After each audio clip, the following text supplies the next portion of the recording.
In this nugget, I'd like to chat with you about setting up the virtualized infrastructure that can support our own lab topologies. Let's begin. I was recently listening to a song by the Beatles. It went something like this. Listen, bow, bow, bow. Do you want to know a secret? Do you want to know a secret? And I guess I needed to tell you that was by the Beatles because it may not be recognized based on my rendition of it. But I would like to share with you a secret regarding really learning something. And that is, my friend, to get hands on practice. So, one of the elements of this course, as you and I go through it together, is to do hands on practice for virtually everything. I'd like you to build a practice lab and not only watch, learn, and conquer. I would like to invite you to watch, learn, and practice and conquer. And in doing so, I want to walk you through all the steps in setting up your own lab environment so you and I can go through this and practice this together. Now, one of the key ingredients in building a successful lab environment is having a plan first and then implementing and working based on that plan. So here's what I propose we do. Let's use, as a virtualization host, a hypervisor, let's use VMware Workstation. Now, I went back and forth on this. I thought, well, we could put it inside of an ESXi host or part of vSphere, but I wanted to give you a very easy way of getting this up and running very quickly on a laptop without having to implement anything greater, such as an ESXi host or a vSphere implementation. And by the way, if you are interested in vSphere and enterprise virtualization, you may be interested in checking out our vSphere related courses right here at CBT Nuggets. But for now, I'm encouraging you to use VMware Workstation. Now, this is not a free product. This is an S11 product. Now, if you're not familiar with S11 products, it's S11. And that's the joke. So it is not a free product. It costs money. However, VMware does have 30-day evaluation versions that you can download and use for 30 days to evaluate their products. However, if you can swing it, I would strongly recommend that you make the investment in yourself to own a copy of VMware Workstation for two reasons. Number one, it's a great product, and secondly, it's a great investment in yourself to get virtualized environments up and running and be able to keep them running due to not having a evaluation license that expires after 30 days. Now, I happen to be using in this demonstration VMware Workstation version 11. However, if you have a slightly older version of VMware Workstation, like VMware Workstation 10, hey, no problem. It should work there just as well. So as part of our plan regarding the topology, we are going to be implementing a big IP appliance, a virtual appliance, the virtual edition, if you will, of big IP. We're also going to be using one primary module as part of this big IP, and that is LTM. That is the Local Traffic Manager.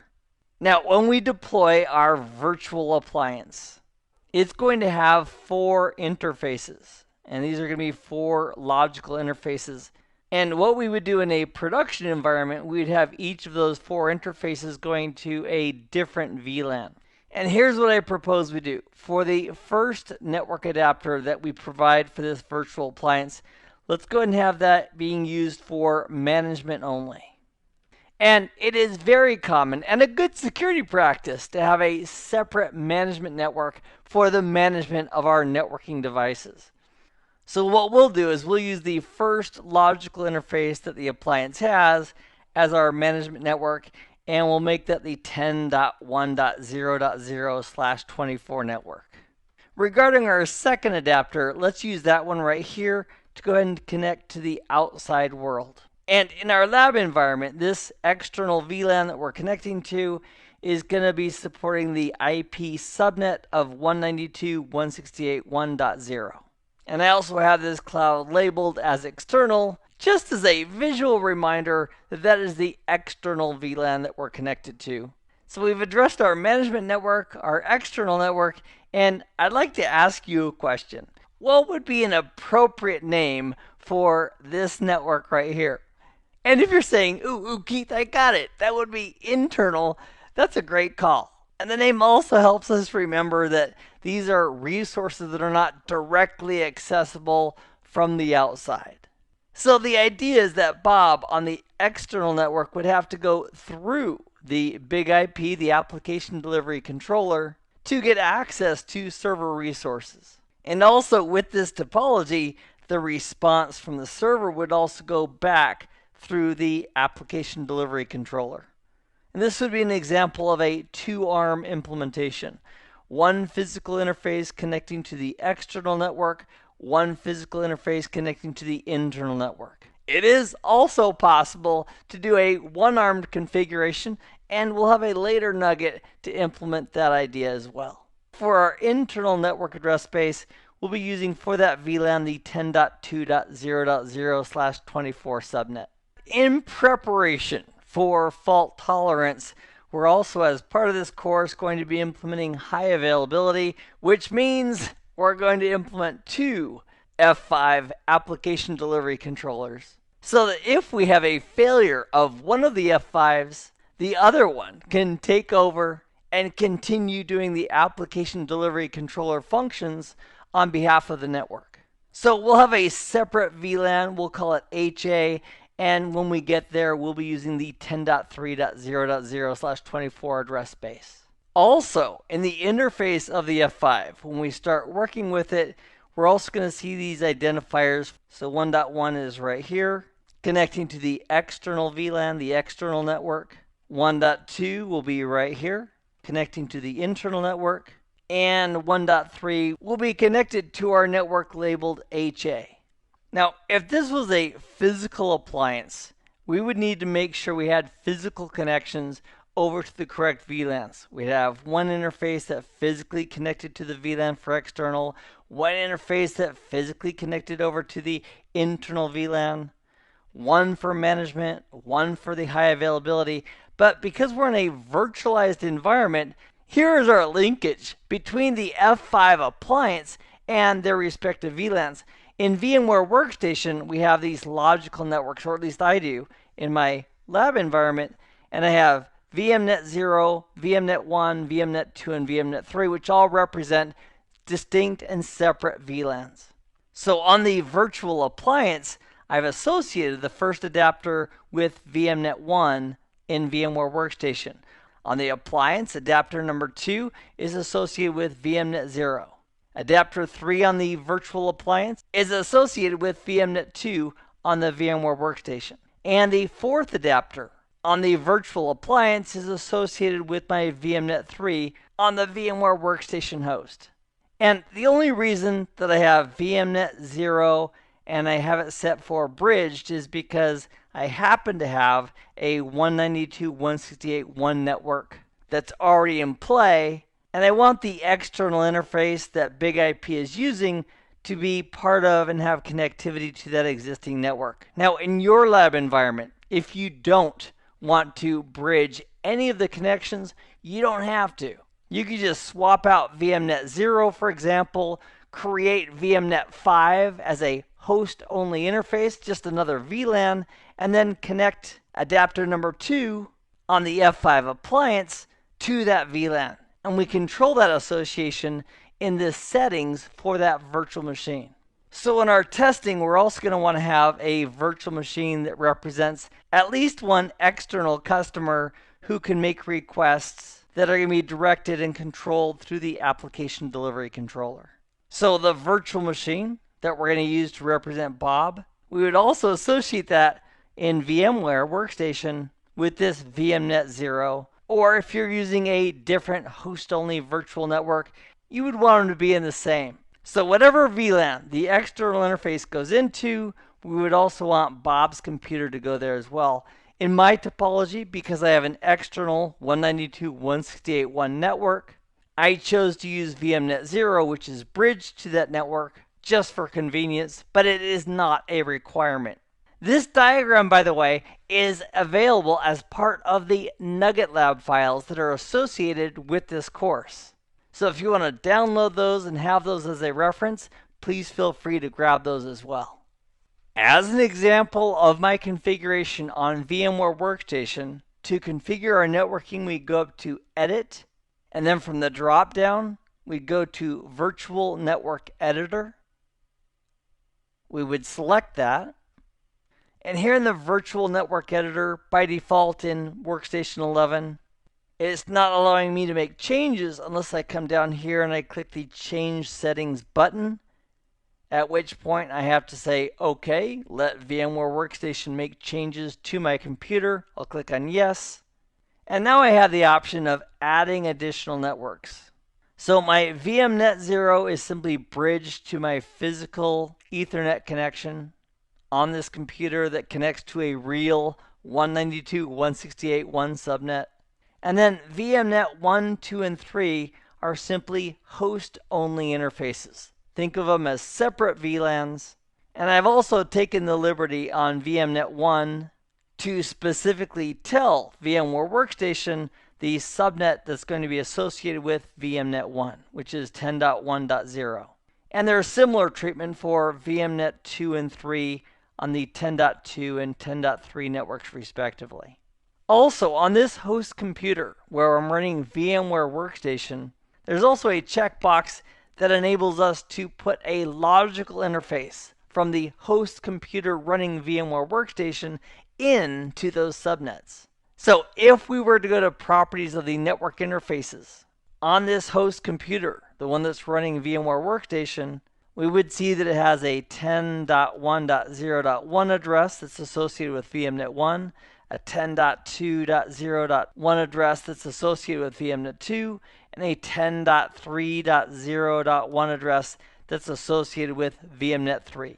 And that way, if you want to communicate or interact or open a browser from your host computer with a device in any of those subnets, which correspond to any of those VLANs, your host computer has an IP address, it's all dressed up and ready to go. And just as a confirmation of that, if we went to Network and Sharing Center under Control Panel, and we went to Change Adapter Settings, here I've got my VMnet 0, which is bridged to the outside. It has an IP address associated with the 192.168.1 subnet, which is the IP addressing space of where it's bridged to. And on VMnet 1, just as an example, if we right-click and go to Properties, and go down to IP version 4 and double-click, there it shows us that 10.1.0.1 is the IP address being used on VMnet 1. In this nugget, we've designed our lab topology with the external interface connecting to a 192.168.1 network. We'll also have an interface connecting to the internal VLAN, which is 10.2.0. And when we get to the configuration of the virtual appliance itself, we're going to see that the external interface is interface 1.1 and the internal interface is interface 1.2. We also identified that we're going to have a separate interface just for management on this virtual appliance and also a separate logical connection to a network for high availability. The management is going to be the 10.1.0.0 network and the high availability will be 10.3.0.0.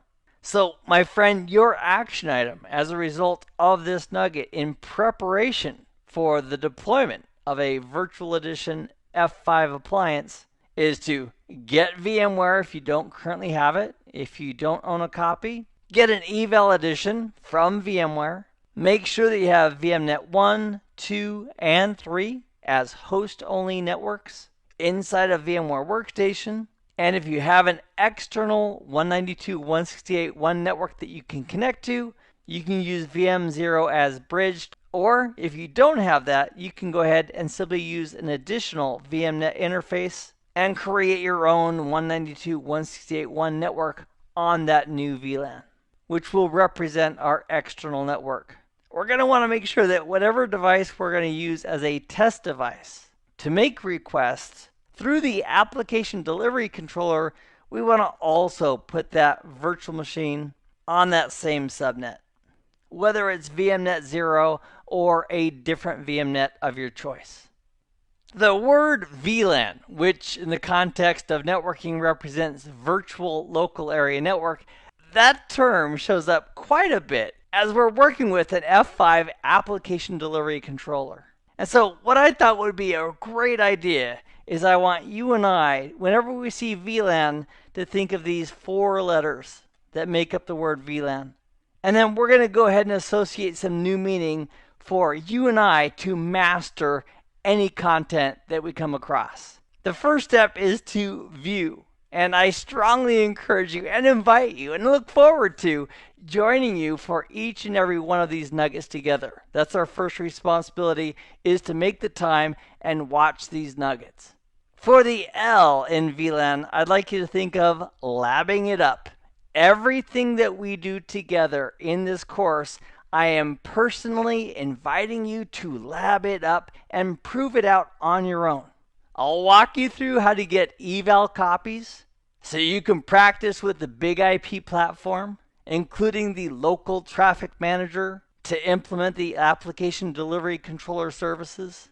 And you may discover that you not only want to build it once, you may want to build it several times to reinforce those skills, because every time you go through this course, you're going to get better and better as the core concepts and the configuration becomes more and more second nature for you.